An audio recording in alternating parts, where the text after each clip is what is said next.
Pemirsa, PT Sentral Omega Resources Tbk atau DKFT mencatatkan kinerja impresif sepanjang semester pertama 2025. Volume produksi dan penjualan biji nikel yang melonjak tajam yang ikut mendongkrak pendapatan dan laba bersih perusahaan. PT Sentral Omega Resources Tbk atau DKFT membukukan penjualan sebesar 950,7 miliar rupiah atau tumbuh 115% dibandingkan periode yang sama tahun lalu. Laba bersih juga melonjak menjadi 310,3 miliar rupiah, naik 38% secara tahunan. EBITDA perusahaan tercatat 481,4 miliar rupiah, tumbuh signifikan lebih dari 218%. Kinerja keuangan yang solid ditopang oleh operasional yang pulih penuh sejak kuartal kedua 2024. Volume produksi biji nikel meningkat 140% menjadi 1,7 juta metrik ton, sementara volume penjualan tembus 1,8 juta ton atau naik 158%. Operasi tambang baru berjalan optimal setelah DKFT memperoleh izin RKAB pertengahan tahun lalu. Manajemen menyebut tren positif ini mencerminkan efektivitas strategi pertumbuhan dan efisiensi perusahaan. Adapun DKFT juga mengantisipasi potensi tantangan global termasuk ketidakpastian kebijakan tarif dari Amerika Serikat. Namun fokus pada eksplorasi cadangan dan pengelolaan tambang berkelanjutan menjadi prioritas jangka panjang perusahaan. Berbagai sumber, IDEX Channel. Pemirsa, Anta mengamankan pinjaman sindikasi senilai 500 juta dolar Amerika atau sekitar 8,2 triliun rupiah melalui skema term loan dan revolving credit dengan tenor 60 bulan. Dana ini akan digunakan untuk mendukung ekspansi proyek hilirisasi nikel dan memperkuat struktur pendanaan perusahaan melalui kolaborasi dengan Bank Internasional. PT Anika Tambang Tbk Miten berkode sama NTM berhasil memperoleh fasilitas pinjaman sindikasi sebesar 500 juta dolar Amerika atau setara 8,2 triliun rupiah. UOB ditunjuk sebagai koordinator utama, sementara bank seperti DBS, MUFG, Sumitomo Mitsui, dan SMBC Indonesia ikut sebagai arrangers and underwriters. Fasilitas pinjaman terdiri dari dua jenis, fasilitas kredit berjangka senilai 250 juta dolar Amerika dan fasilitas kredit bergilir 250 juta dolar Amerika. Keduanya memiliki tenor 60 bulan mulai 1 Agustus 2025. Dana ini dirancang untuk mendukung kebutuhan modal Antam secara umum termasuk belanja modal, modal kerja hingga proses akuisisi. Pinjaman sindikasi ini diposisikan sebagai modal strategis untuk mempercepat proyek hilirisasi nikel dan baterai listrik, mendukung ekspansi Antam ke arah industri energi hijau dan manufaktur bahan baku tingkat lanjut. Strategi ini sejalan dengan transformasi Antam menjadi perusahaan berbasis tambang terintegrasi dengan nilai tambah yang lebih tinggi. Melalui kolaborasi dengan bank multinasional ternama dan struktur pinjaman yang beragam, Antam meningkatkan kredibilitas internasionalnya sekaligus menjangkau base pendanaan lebih luas. Langkah ini juga mencerminkan manajemen risiko yang prudent dalam menciptakan sumber modal fleksibel dengan biaya lebih efisien. Tim Liputan, IDEX Channel. Kami pemirsa dalam rangka merayakan ulang tahun keempat aplikasi SIMInvest PT Sinarmas Sekuritas resmi meluncurkan ajang kompetisi investasi bertajuk Simversary Investors League 2025. Direktur Utama PT Sinarmas Sekuritas berharap ajang ini dapat mendorong peningkatan partisipasi investor retail dalam perdagangan bursa. PT Sinarmas Sekuritas kembali menggelar ajang kompetisi investasi bertajuk Simversary Investor League 2025.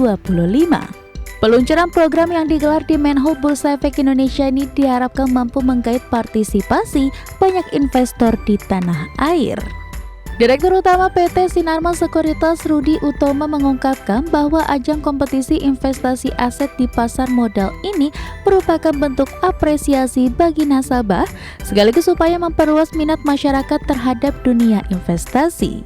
Total hadiahnya pun mencapai 1,8 miliar rupiah dengan hadiah utama 1 unit apartemen. Kompetisi ini dibagi ke dalam 3 kategori berdasarkan nilai aset awal peserta yaitu Explorer 1 juta hingga 100 juta rupiah, Warrior 100 juta hingga 1 miliar rupiah, dan Master di atas 1 miliar rupiah. Dengan beragam kategori tersebut, PT Sinarmas Sekuritas yakin akan mampu mendorong minat berinvestasi di masa depan. Acara Investor League 2025 ini adalah program rutin yang diselenggarakan oleh Sinarmas Sekuritas untuk meningkatkan partisipasi dari para investor retail dalam melakukan aktivitas perdagangan. Diharapkan dengan adanya partisipasi investor retail ini, perdagangan di Bursa Efek Indonesia, khususnya pasar modal Indonesia menjadi lebih semarak. Simversari Investor League 2025 akan berlangsung mulai Agustus hingga Desember 2025. PT Sinarmas Sekuritas juga akan membagikan berbagai hadiah lainnya yang diberikan setiap bulan hingga akhir periode. Dari Jakarta, Raharjo Patmo, IDEX Channel. Pemirsa, Badan Pusat Statistik mencatat salah satu penyumbang inflasi Juli 2025 adalah kenaikan biaya sekolah. BPS memperkirakan biaya sekolah masih akan menyumbang inflasi pada Agustus hingga September 2025 mendatang. Badan Pusat Statistik mencatat laju inflasi pada Juli 2025 sebesar 0,3% secara bulanan serta 2,37% secara tahunan. Salah satu penyumbang inflasi Juli 2025 adalah kenaikan biaya sekolah. Biaya sekolah pun diperkirakan masih akan menyumbang inflasi pada Agustus hingga September 2025 mendatang. Deputi Bidang Statistik Distribusi dan Jasa BPS Puji Ismartini mengatakan, kelompok pendidikan mengalami inflasi 0,82% secara MTM dengan andil 0,05% terhadap inflasi nasional.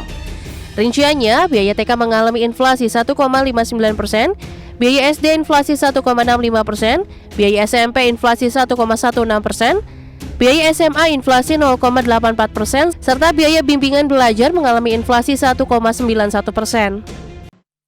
Berdasarkan data historis, kelompok pendidikan masih berpotensi memberikan andil terhadap inflasi pada 2 bulan berikutnya, yaitu Agustus dan September.